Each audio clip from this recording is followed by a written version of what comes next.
Halo, balik lagi dengan Piston Plus Media. Saya Satria. Kali ini kita ada motor yang cukup unik buat direview, yaitu KTM RC 390. Kenapa saya bilang cukup unik? Pabrikan ini lebih dikenal itu untuk motor garuk tanah. Kenapa untuk motor garuk tanah?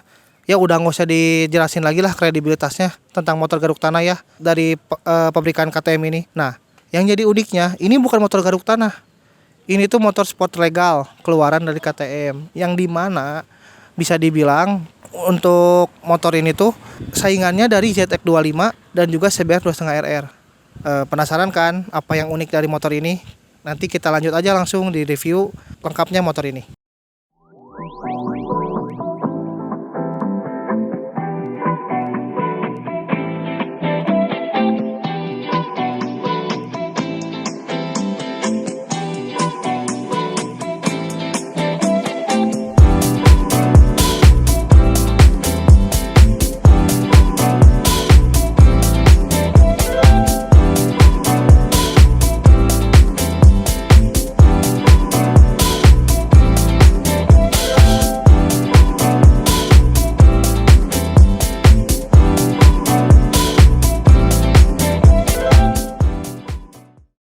Ya, sebelum kita review apa aja sih yang nempel di motor KTM ini, kayaknya kurang lengkap kalau misalnya kita nggak review sejarah atau misalnya spesifikasi lengkap dari motor ini. Tentunya spesifikasi mesin dari motor ini tuh berkapasitas 390 cc atau lebih tepatnya 372,2 cc, yang dimana dengan konfigurasi mesin satu silinder untuk di motor ini tuh bisa disebut kenapa pesaing ketatnya dari ZX25 dengan mesin 4 silinder dan juga CBR dengan mesin 2 silinder. Nah, yang kedua, saya baca dari laman KTM. KTM ini terinspirasi dari motor balap MotoGP-nya yaitu RC16. Ini tuh bisa dibilang baby RC16-nya lah. Bodinya pun bisa dilihat dari sini. Kesan bodinya itu aerodinamis atau lebih kaku, lancip. Bodi itu tuh digunakan KTM itu untuk ibaratnya memberikan kesan tegas bahwa motor ini tuh motor sport performa tinggi. Ya, kalian tahu lah motor-motor sekarang kan aerodinamisnya untuk motor sport udah pada bagus ya. Selanjutnya, motor ini juga menggunakan rangka tubular, yang dimana rangka tubular ini tuh dikembangkan oleh KTM biar memberikan kesan lebih kaku saat digunakan manuver. Motor ini dari posisi ridingnya juga emang udah lebih agresif untuk posisi ridingnya, karena motor ini yang kita tahu KTM itu membuat motor rata-rata emang udah track oriented. Kalau kita nyalakan engine kontak, di situ langsung ada tulisan ready to race. Jarang loh di motor-motor street legal lain ketika di on kontak ada tulisan ready to race. Motor ini doang, motor KTM doang lah. Yang dari awal kenapa saya bilang unik itu cc-nya besar, yang dimana rata-rata cc-nya itu kebanyakan di cc segitu ya, mungkin udah motor-motor ya minimal 2 silinder lah, ya kan. Ini bisa 1 silinder. Ya kalau misalnya kita sambungkan dengan penjelasan tadi saya di awal, motor ini terkenalnya dengan motor garuk tanah. Bisa kalian lihatlah motor garuk tanah itu cc 450, cc 250 cc dengan konfigurasi special engine ya, yang dimana mesin 1 silinder ini tuh menghasilkan torsi yang sangat besar. Ibaratnya di putaran bawah tuh bisa dibilang galak lah putaran bawahnya itu motor si KTM RC 390 ini. Itu yang menjadi keunikannya. Yang kedua juga emang motornya udah di set oleh KTM sedemikian rupa ya, siap untuk balapan motornya gitu. Untuk track oriented cocok banget lah motor ini. Nah, motor ini juga di jalan sekilas ada persamaannya dengan adiknya lagi, yaitu dari KTM RC 250. Sekilas mungkin kalau orang-orang di jalan menganggapnya wah motornya sama ya cenah kayak RC 250. Bahkan saya dapat informasi dari ownernya ketika ownernya sedang menggunakan motor ini, dikiranya malah RC 250 ketika lihat stiker di sini. Wah, 390 nih ternyata. Nah, ya perbedaannya mungkin dari segi bodi atau tampilan sama, tapi dari segi tenaga cukup jauh. Ya, selanjutnya kalau kalian tertarik ibaratnya pengen memiliki motor ini, bagaimana sih sensasi memiliki motor ini, merawatnya, menggunakannya dan sebagainya. Ada satu menurut saya informasi dari saya lah ini ya. Jadi kalau kalian awal membeli motor ini jangan kaget. Kenapa saya bilang jangan kaget? Si mesinnya itu memang kalau misalnya kita nyalain itu sedikit agak noise atau berisik. Mungkin agak mengganggu kalau di telinga-telinga kalian yang emang jarang memiliki motor yang performa tinggi lah, bisa dibilang seperti itu.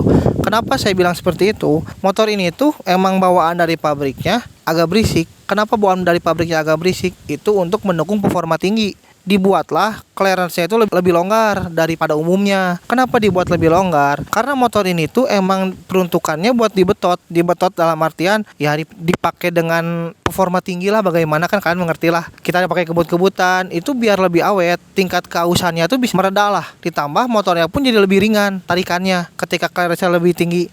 Kalau misalnya kalian punya teman yang memiliki motor special engine gitu ya, model-model KTM dan sebagainya, kalian bisalah coba tanyain ke teman kalian, mesinnya kok berisik ya gitu ibaratnya. Kalian perhatikan deh, dengerin aja putaran mesinnya, pasti berisik atau agak noise lah, berbeda dengan motor-motor standar pabrikan street legal lainnya lah gitu kan. Selain itu kayak motor-motor Ducati deh, Ducati V4, dia itu menggunakan dry clutch atau kupling kering. Itu motor tuh kalau ketika dinyalain itu kayak, kalau mungkin ya kalau bisa dibilang, sorry, orang awam kali ya, mereka mungkin bilang wah motornya kayaknya rusak nih. Bukan rusak, itu tuh emang dari pabrikannya seperti itu. Sama halnya dengan motor ini. Makanya ya jangan aneh kalau misalnya kalian, ntar kita adain lah videonya ketika motor ini menyala, memang lebih suara mesinnya itu lebih kasar daripada motor pada umumnya.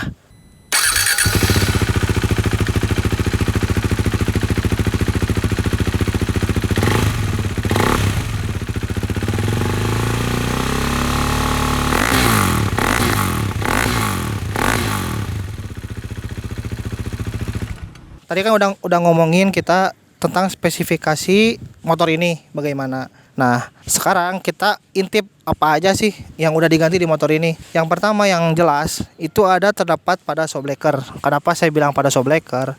Ini udah nggak umum shockbreakernya. Dia berulir warna kuning. Ya kayaknya tahu mungkin apa ya. Di sini tuh pemiliknya menggunakan dari shockbreaker Öhlins. Saya ngobrol dengan pemiliknya itu, dia menggunakan shock ini tuh untuk meningkatkan performanya saat bermanuver. Karena memang motor ini dibikin oleh pemiliknya tuh selain street legal, tapi enak juga untuk dipakai track juga. Yang selanjutnya itu terdapat pada ban. Sudah jelas lah, kalau kita pengen motor ini lebih track oriented, salah satu masukan dari saya juga, hal yang pertama diganti itu pasti ban. Yang dimana bannya itu harus mendukung kegunaan kita untuk misalnya kebut-kebutan atau misalnya trek lah, untuknya track oriented gitu ya. Kenapa kita harus ganti ban dulu? Karena ini merupakan salah satu dari keamanan berkendara kita tuh di sini. Kunci dari keamanan berkendara kita tuh salah satunya dari ban yang awal. Sudah mengganti ban ibaratnya dengan yang bagus, yang emang proper buat kalian, sesuai dengan karakter kalian berkendara bagaimana, barulah kalian upgrade ke yang lainnya. Karena yang awal pasti keamanan dulu nih yang utama. Kemudian di sini bannya itu menggunakan buat dari KTM ini tuh pakai Dunlop Alpha SP13. Ini tuh salah satu ban cukup terkenal juga ya. Kalau misalnya kalian yang senang track day, kenapa saya bilang cukup terkenal? Karena emang sering digunakan di balapan. Harganya juga cukup bisa dibilang ya relatif tidak terlalu mahal lah dibanding dengan pabrikan-pabrikan lainnya. Yang dimana ban ini juga semi slick gitu kan. Selanjutnya di sini tuh yang diganti mungkin dari bagian kaki hanya itu. Kemudian kita beralih ke bagian depan. Apa sih yang udah diganti? Yang mencolok dari sini tuh, yang pertama dari bagian kokpit. Motor ini tuh kokpitnya udah diganti. Kenapa saya bilang udah diganti? Dari triple clamp-nya aja udah diganti bagian atasnya, yaitu menggunakan merek dari Driven. Nah, kemudian untuk handle couplingnya di sini menggunakan dari merek Gale Speed. Sedangkan master remnya di sini sudah menggunakan dari Brembo. Yang bisa dibilang kalau dilihat Brembo-nya sudah Brembo yang bilet ya. Cukup proper juga nih untuk pengeremannya. Dari selang remnya kalau kita lihat masih menggunakan dari bawaannya kalau selang remnya. Karena memang selang rem ini tuh bawaannya emang udah track oriented juga. Jadi mungkin kalau untuk tidak diganti juga masih cukup lah kalau dari motor KTM RC390 ini. Selanjutnya di sini terdapat, kalau misalnya kalian melihat dari awal kayaknya wah kayak kompor gas ya gitu ibaratnya, kayak kompor gas. Ini tuh ternyata stabilizer atau steering damper. Ini tuh steering damper yang dimana steering dampernya itu dibuat secara gimana caranya, dia tuh tidak malang seperti steering damper pada umumnya, tapi dibuat sedemikian rupa kecil gitu ya, ibaratnya tuh minimalis lah steering dampernya tuh. Jadi dari segi look itu bersih, tidak kayak seperti yang malang lah. Biasanya kalau yang malang kan kelihatannya kayak yang rame gitu, tapi kalau ini clean gitu kelihatannya.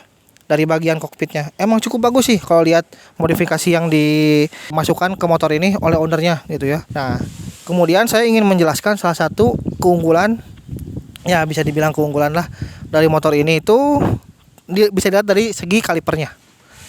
Nah, kalipernya ini ternyata bawaannya itu sudah menggunakan merek Bybre, yang dimana Bybre ini bisa disebut ya kalau misalnya bahasa saya dari anak-anak motor ya, ini tuh Brembo generik lah ibaratnya gitu ya.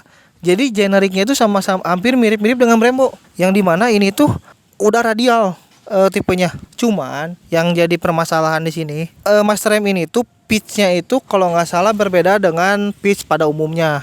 Jaraknya lebih dekat kalau nggak salah si pitchnya itu. Tapi kita tidak usah ganti kalipernya pun, kalipernya udah menopang buat motor ini karena udah sangat proper bisa dibilang. Untuk track day itu udah sangat proper kalipernya.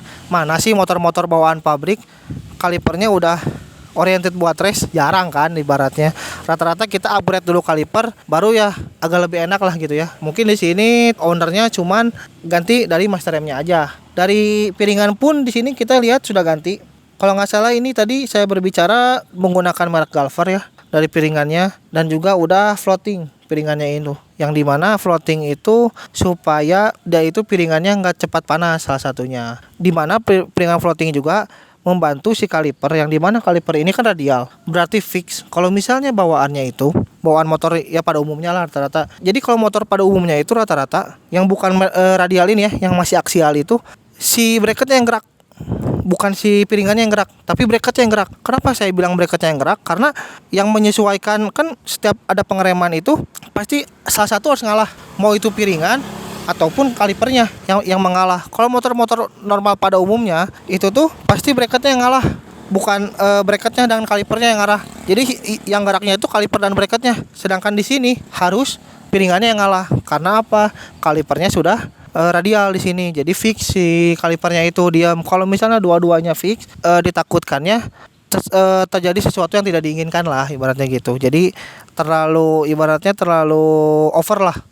Jadi salah satu ada yang ngalah. Di sini kan yang bermain ke kanan ke kirinya itu dari piringannya. Itu sih sedikit penjelasan dari sistem pengeremannya gitu ya.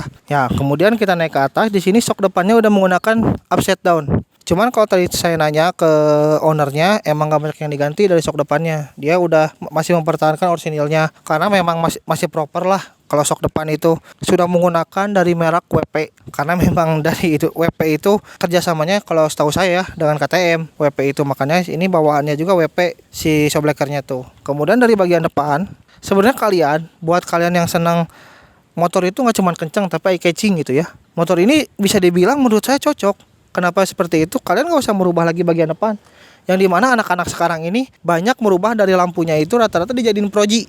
Bener kan? Kenapa dijadiin proji? Ya salah satunya biar lebih terang juga ya, selain eye catching. Sedangkan motor ini kelebihannya bawaan dari pabriknya aja udah proji gitu ya. Jadi kalian nggak usah lagi mikirin budget buat ngeluarin uang untuk beli proji lah ibaratnya gitu. Karena motor ini bawaannya udah proji. Bisa dilihat juga emang tampaknya lebih sangar gitu motornya.